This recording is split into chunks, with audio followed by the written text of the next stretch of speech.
Sidang lanjutan kasus suap di lingkup Pemprov Maluku Utara, dengan terdakwa Daud Ismail, Adnan Hasanuddin, Steffi Thomas dan Christian Wisan, kembali digelar di Pengadilan Tipikor pada Pengadilan Negeri Ternate, Rabu, tanggal 20 Maret tahun 2024. Dalam sidang yang dipimpin Romel Franciscus Tampu-Bolon selaku Ketua Majelis Hakim telah menghadirkan 4 orang saksi. Salah satunya adalah mantan Ketua DPD Gerindra Malut, Muhaimin Syarif. Ade Ucu dihadirkan sebagai saksi atas terdakwa Steffi Thomas, yang terseret kasus OTT KPK dengan Gubernur Nonaktif Maluku Utara, Abdul Ghani Kasuba.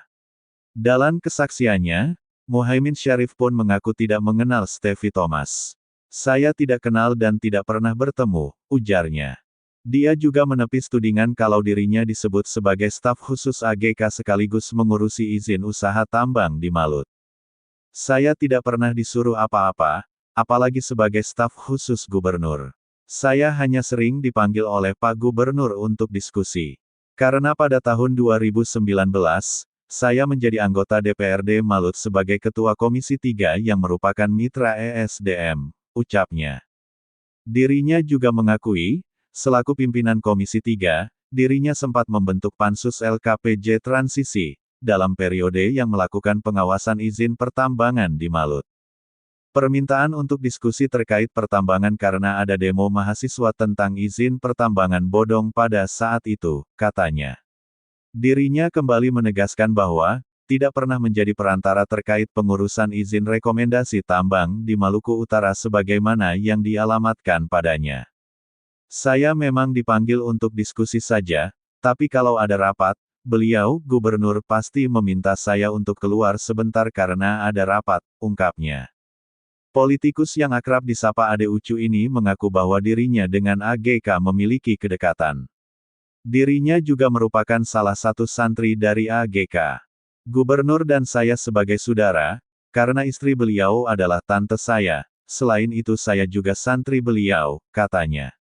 Meski punya kedekatannya dengan AGK, Muhaimin membantah soal dirinya sering dikaitkan dengan banyaknya proyek yang didapatkan.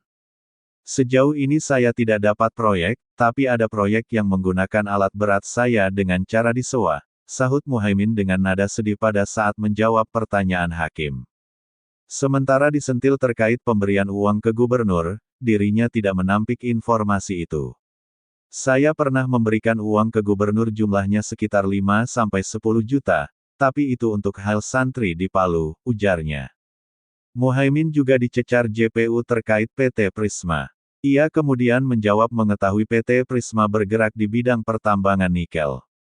"Setahu saya beda antara PT Prisma dan Harita," jelasnya. Diceritakan, kurang lebih 3 tahun lalu, dirinya didatangi seorang pengusaha yang namanya Maizon.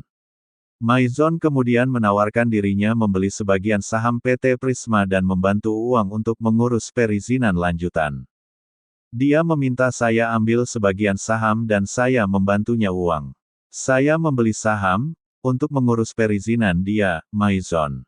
Izinnya saya tidak tahu. Direkturnya yang urus izin dan tanggung jawab direktur," tegasnya. Saat itu, Muhaimin mengaku memberikan uang dan membeli 10% saham PT Prisma. Namun 2 tahun kemudian, sahamnya dijual karena tidak ada perkembangan. "Saya jual saham saya karena 2 tahun tidak ada perkembangan," tukasnya.